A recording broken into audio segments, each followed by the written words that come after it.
inside a well, life can get tangled. Might the money. Might the money. Might the money.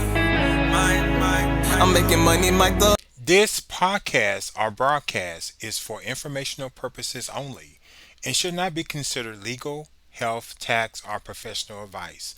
Always consult a licensed professional for specific advice related to your situation. Thank you. Welcome back to Mic'd Up Money. On this episode today, we're gonna be talking about getting unstuck.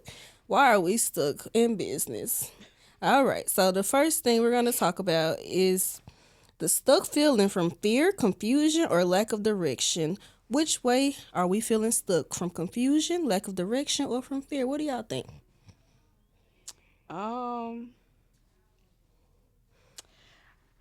In my experience, I'm gonna say it's mostly from fear. Mm-hmm. People like to deem it as confusion, but people are not as confused as they think they are. So I'm gonna say fear. Fear. So is it the fear? So is it kind of like an imposter syndrome? Do you think that's what the fear is? Well, I do think people are confused Oh, okay. Well, why do you think they're confused? because they don't know what they're doing. Is that confusion or ignorance? Well, it can be both because you start off with a business model, just like Jasmine tells us all the time.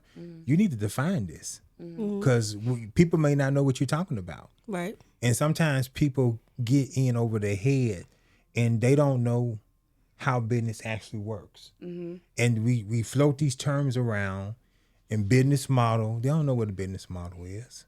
We talk about profitability. They don't know what profitability is. But they hear those words and they are confused because A, they don't know where to go find information so they can understand it in detail.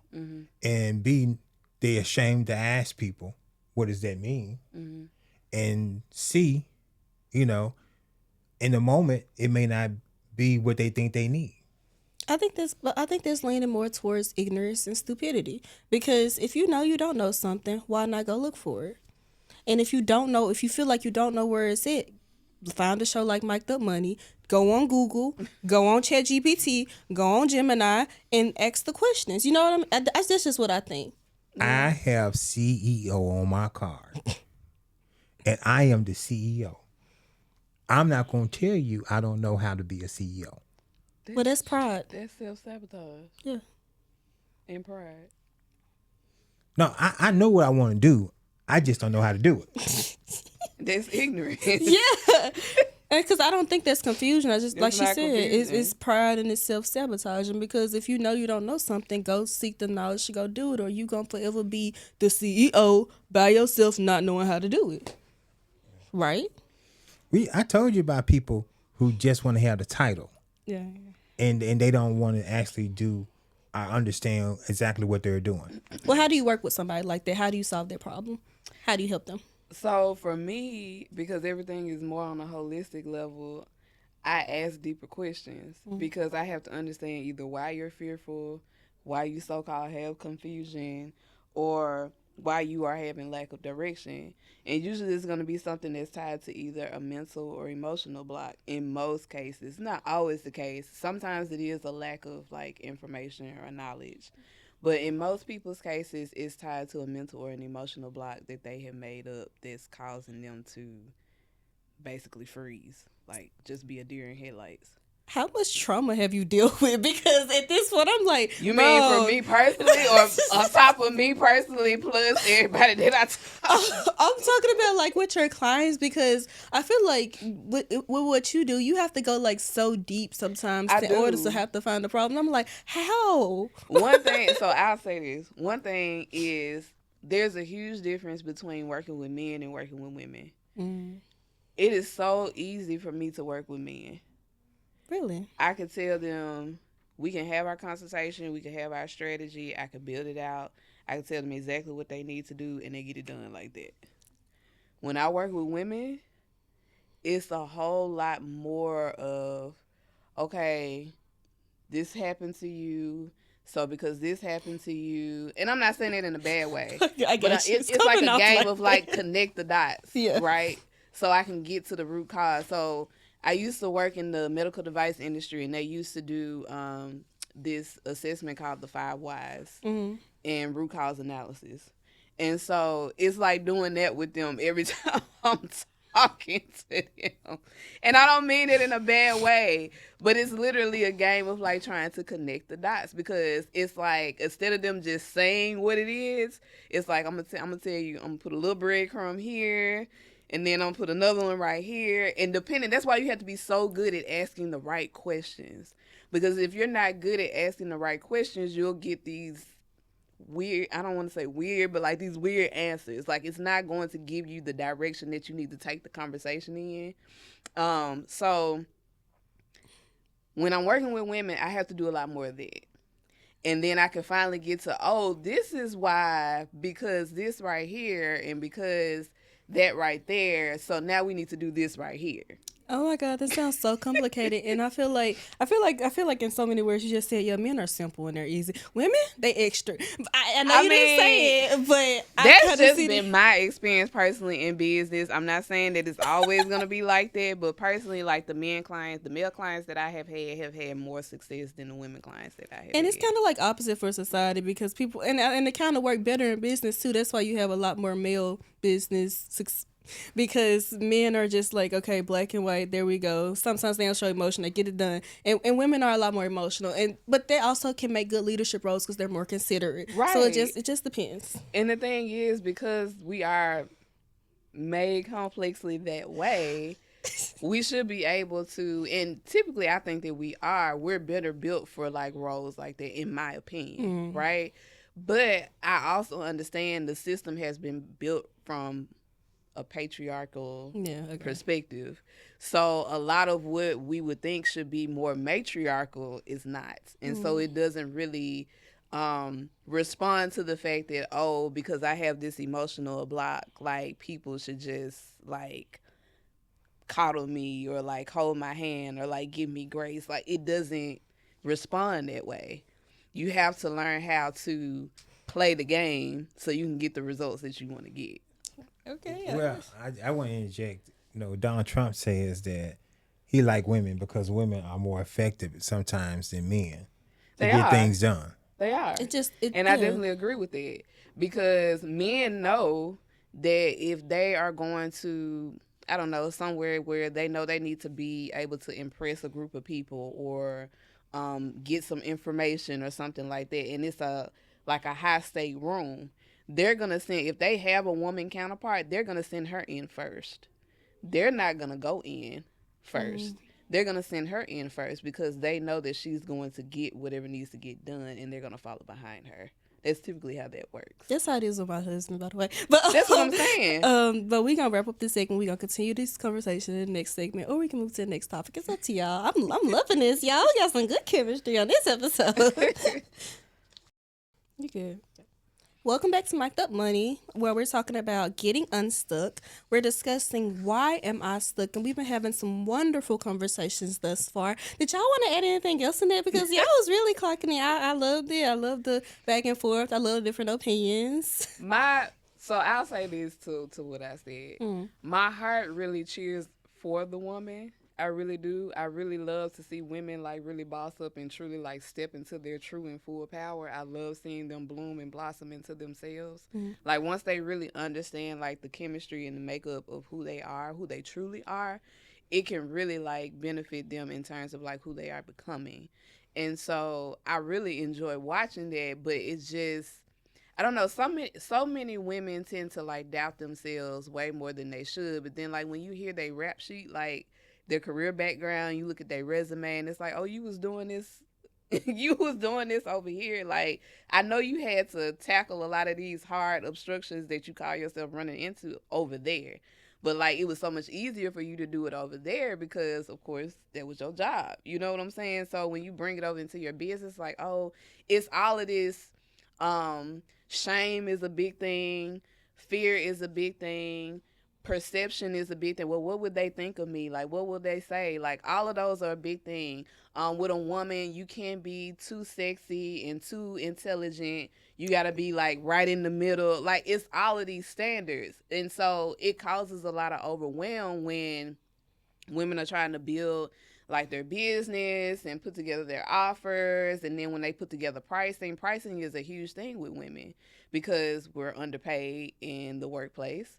And so we automatically take that behavior that we've developed in the workplace from being underpaid straight into our business.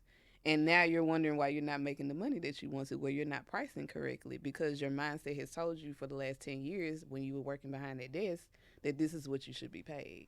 And you know what I was going to say? You know how you said it was this is based off the patriarchal standards, bro. Like if you think about it, from the foundation of the country, like women had to literally get the right to vote. Women had to get this. Women had to get that. And so it hasn't been that long since that has happened. exactly, that's what I'm saying. So you got to think about like what couple hundred years ago we just got this, we just got that. So that is still lingering, whether people want to admit it or not, and it's starting to change. Like I can see a big change, but it's still a long way to go in my opinion, just like every other social topic, which I'm not gonna get into because there's a bunch. But I just feel like because of the foundation of the company and women are the country, and women have always been taught to be submissive, be this, be that, and then if you step out, you seen as the oddball, you seen as weird, as you seen as just extra, because I've been called extra a few times, and I can't say that word, but I don't care. I just feel like that just dwindles into the workplace and also into entrepreneurship, because if you decide to step out, you ain't gonna get that much support on the front end as you think you might get on the front end versus a man doing the same thing you do. I'm just gonna be honest, it's just how it is. Right. So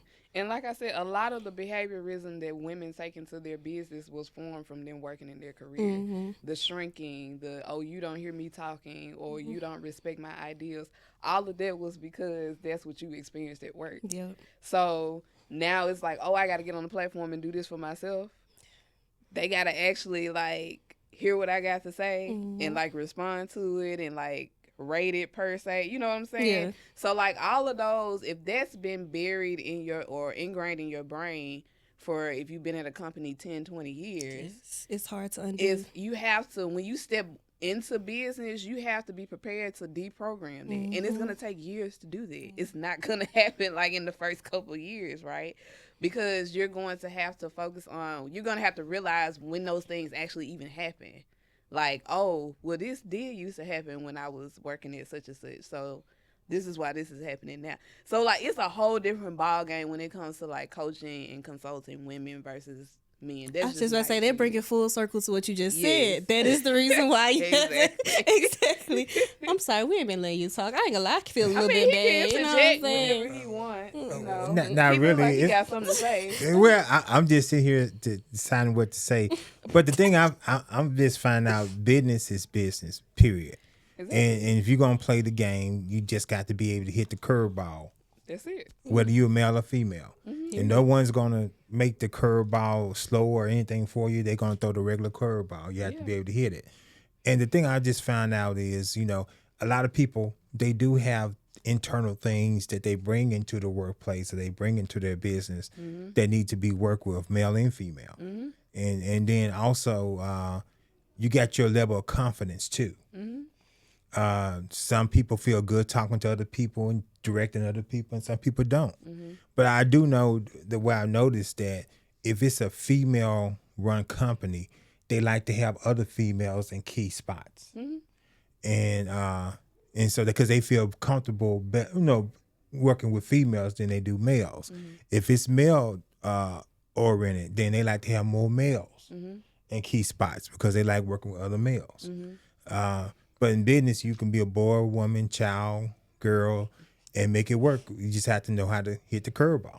I like how you're always just like straight to the point. Like, look, I ain't worried about all that other stuff with the psychology. I'm talking about this is business. You either gonna do it or you not. You gotta have that strong fist. But that's the good thing to have both of y'all different perspectives on the show, because y'all are on opposite ends of the spectrum with it, even though y'all have agreeing points. So that's what I think. But I mean, well, yeah, and going back to like what he said, like from a human performance perspective, you have a lot of companies that think like, to me, it's always mind blowing when you have an employee who's always been like high performing. They always hit like every box, and then all of a sudden, maybe one day they just kind of like slow up. And the company's first thought is always like, well, what's going on? Like, now you're a bad employee. It's not like, what is that person carrying? Because they were performing at one point. So at some point, they lost motivation. Now, whether that motivation was internal or external is a whole different conversation. But even in terms of human performance, placement, in terms of roles and responsibilities, when you get ready to do that in your own business, a lot of people are unable to be self-led because they've never held a leadership position in their 9 to 5. A lot of people are unable to be confident in their business because they had to dim their confidence while they were at work. So that's just their programming. A lot of people don't perform because the same weight that they were carrying into the work, the job that they had, the 9 to 5 that they have, is some of the same workload that they're, or some of the same emotional load or mental load that they're carrying into their business. So it still affects their performance in both sectors, and people don't understand it. Before you start, hold on, you wait. We are going to move into our next segment, and then I will let you talk. Welcome back to Mic'd Up Money, where we are talking about getting unstuck and why am I stuck. And we were just left off with some words of wisdom about Tanika, and we are going to hear from our, what are you, the strategist? Yes, that's what the business strategist. I had strategists right inside the business. Let's hear what you have to say because I was interested. Well, that's the reason that they have human resources, and part of it is development. Is development, and then part of it is also EAP. Okay, because one side of the positive side is you got to develop your people and give people the leadership skills, give people the confidence they need to be leaders. Then the other part of it is EAP is you got to deal with people when they have performance issues to make sure the personal side is not overwhelming and overflowing into the workplace. But entrepreneurs, since they're so small, they don't invest in that. And so therefore, you could have had Johnny. Johnny could have been the best employee. You could have had Susie. She could have been the best employee. But all of a sudden, she's off. She's off. Or he's off. You don't have EAP. So what do? You either put up with it. I was like, bring it outside help, right? That's what you're saying. Well, you can book you because you making yourself available now. But unless they know about you, they just suffer with that for a while. They book me to create their corporate wellness program for their small to medium sized business, so they don't have to deal with that. Okay. Because large corporations have the EAP programs and stuff like that. But what I was saying no to was HR is not there to be your friend. They're there to be investigators and have strategy. Now, do they have resources for that? Yes. But a lot of people are not going to go to HR and say, hey, I'm having money issues, or something happened with my wife, or she lost her job and now things are tight at home and now I don't make enough. Like, they're not going to go to them and say that because ultimately they don't care. But they know that the response is not going to be the response that they necessarily looking for. I was just going to say it really depends on the company.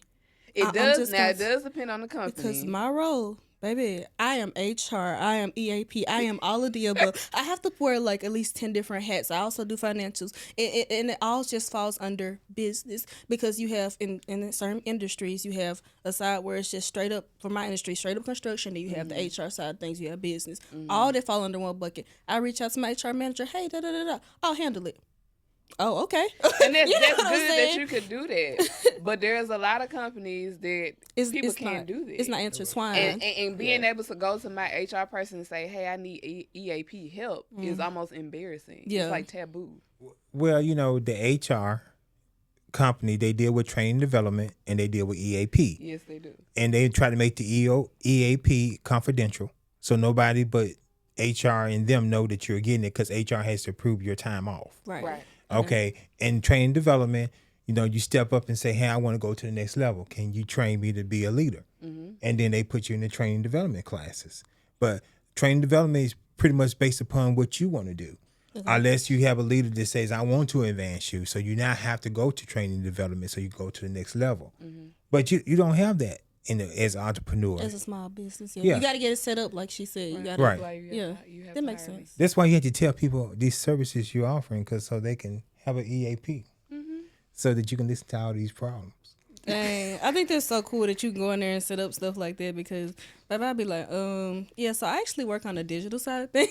That's the first thing I do. And that's why it's so cool to have different perspectives on this show because you have someone that works, like you said, you go in there, you create programs, you set up things for people, and you have a business where it's focused on mental health, but also getting to the root of the problem so you can solve the problem. You are very concrete and hard in a brick wall, very business. Yes, I said it about you. And I like to be in the nitty gritty and I like to set up programs from the ground up and start that as far as efficiency is concerned.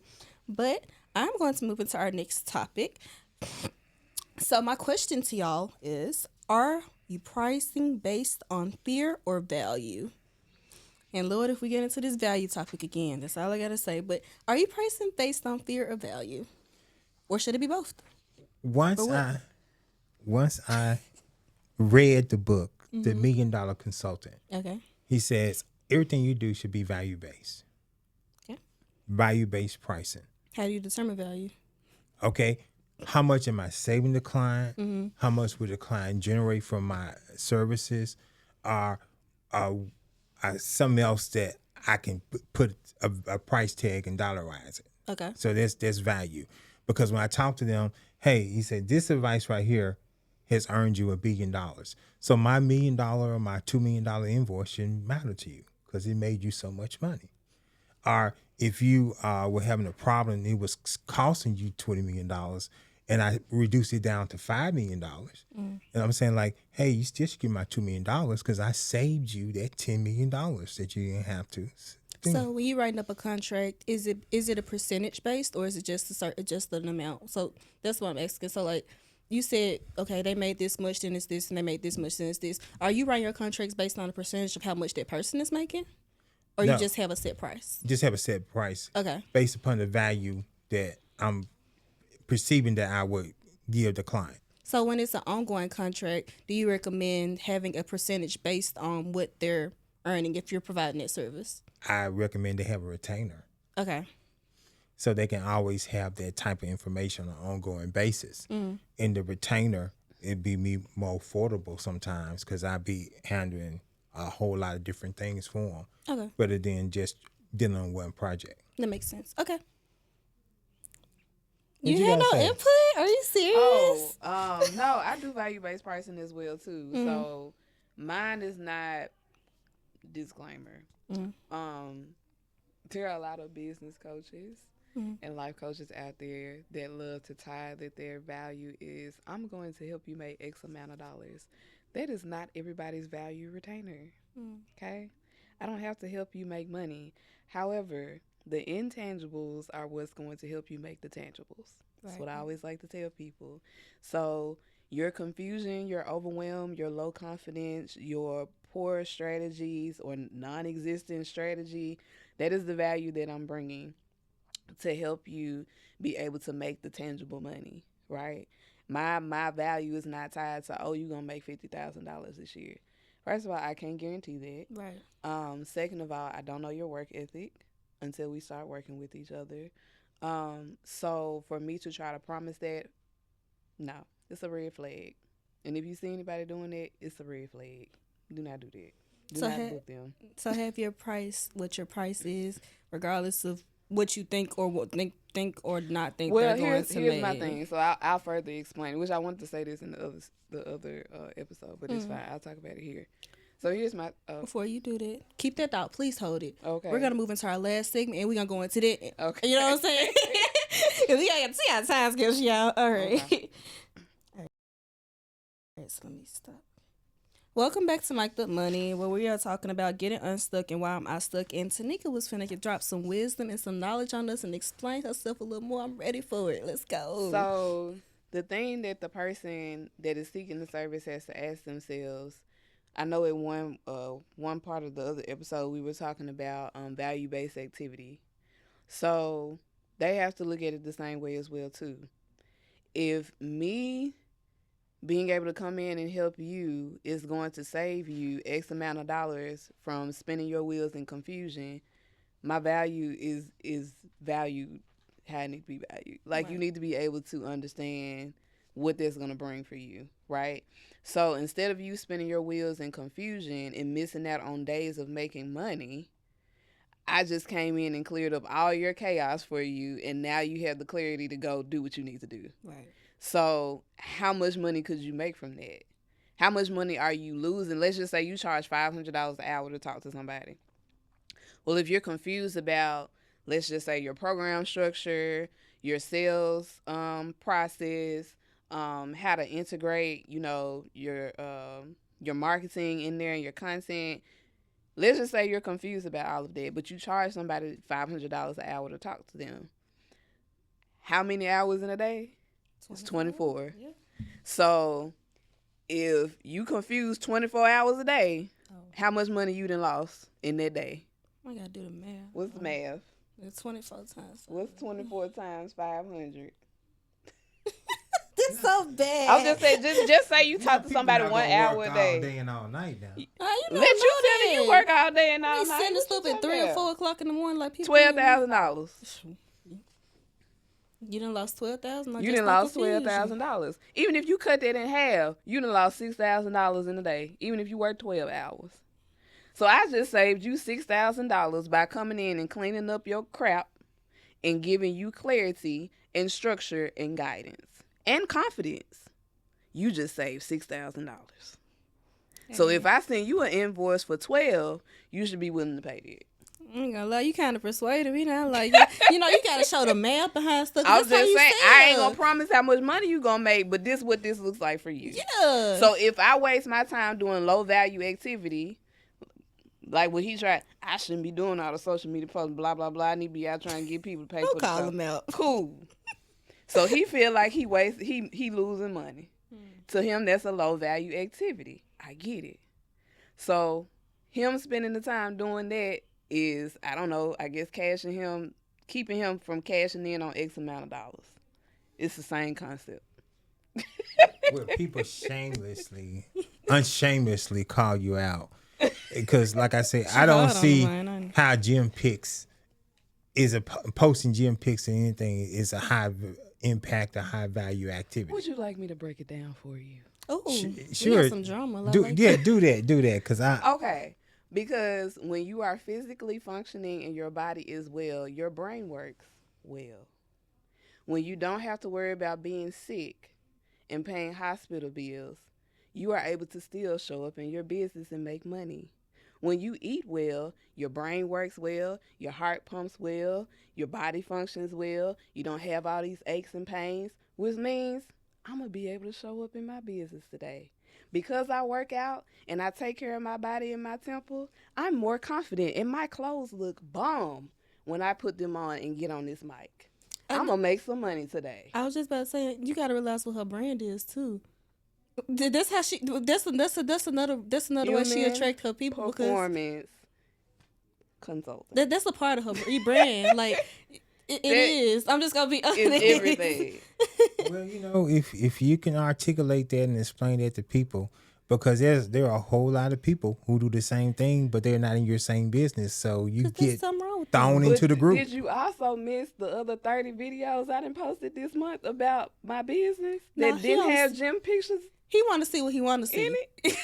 No. He want to see. He don't want to acknowledge none of the other stuff. Because I always tie my gym workouts and my wellness journey to the success that I've had in my business. That's part of my business story, my brand story. You know that brand story you always tell people they need to have. Without the text, it's just a group of the sweated pictures.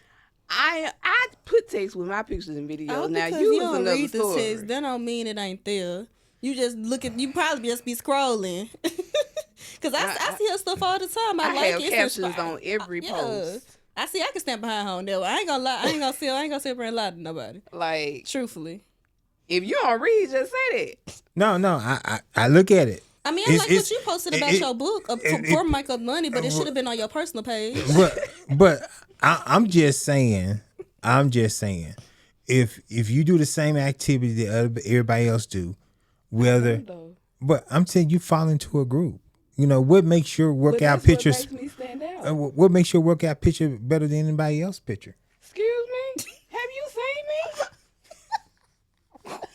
Why are on. so Wait stuck a on it. First minute. of all, we ain't Man, finna, you we ain't finna seen go my into before nobody and else after? brand. Are you serious? I'm just saying everything needs to be strategic. It has to fall into a that certain that lines flow. up with her brand though. That's the thing. It really does. Okay. So, okay. I just want to understand. You got a minute to understand. So, if I'm not taking care of myself, how does that impact my business? I want to understand your perspective. Okay. If you were a personal trainer, I can understand that perspective. Okay. But you're a human performance expert. And my body physically And, performs. and you got to make the segue, you got to make the jump so people can understand it. You don't read. And you got to do it for people who don't read too. 90% of my posts are business related posts. Every now and then, that 10% I sprinkle in is lifestyle. Okay. You got to make the segue. It ain't for me to make those I connections. mean, I ain't upset about it. You seem to be upset about it. No, I'm just, It's getting a little spicy in here, but we just gonna agree to disagree. Yeah, we gonna have y'all agree to disagree because we finna move on to the next. Next, we gonna wrap up our episode for today. It's fine. Just let her do what she do, and you do what you do, and you have decent conversations off camera. All right. Nika, would you like to explain our social media and from our tools, and we will wrap up this episode. Sure. So if you're loving all things Mic'd Up Money, be sure to follow us across all socials at Mic'd Up Money, MICDUPMONEY. Make sure you follow and subscribe to our YouTube. If you want to put voices with faces, we are now over there as well, where you can watch the podcast fully. If you are wanting to book a consultation based off anything that you heard said today on today's episode, make sure you go to our website, www.mic'dupmoney.com, and book your consultation with the experts so you can get your holistic human performance strategy intact before you arrive to 2026, because clearly people don't understand. But anyway, what's the tool? You got tools today? of course I have tools. Okay, what Tools we got. Okay, so I have this other little tool I developed. It's the human needs and the business needs alignment tool. In this tool, you'll learn the human needs that people need and the business attachment to those needs. And you'll be able to score yourself, and then you'll be able to deal with the warning signs, and you will be able to make adjustments to what you need to do to make your business line up to your human basic needs. Can you give us an example? Sure. You know, the other day we was talking about makeup and what need that was. And it falls under esteem and recognition. And it deals with confidence, credibility, and validation. So that means me working out deals with confidence. Okay, go ahead. Okay. So when we go back and you esteem, you might have a weak market authority. You might be underpricing and you be fearful in selling. Okay, so it takes that and it helps you to work through that process and ask you strategic questions to make sure that you understand. It gives you maybe a daily action plan, a weekly action plan to deal with that. So my self-esteem needs to be high and my confidence needs to... This podcast or broadcast is for informational purposes only and should not be considered legal, health, tax, or professional advice. Always consult a licensed professional for specific advice related to your situation. Thank you. So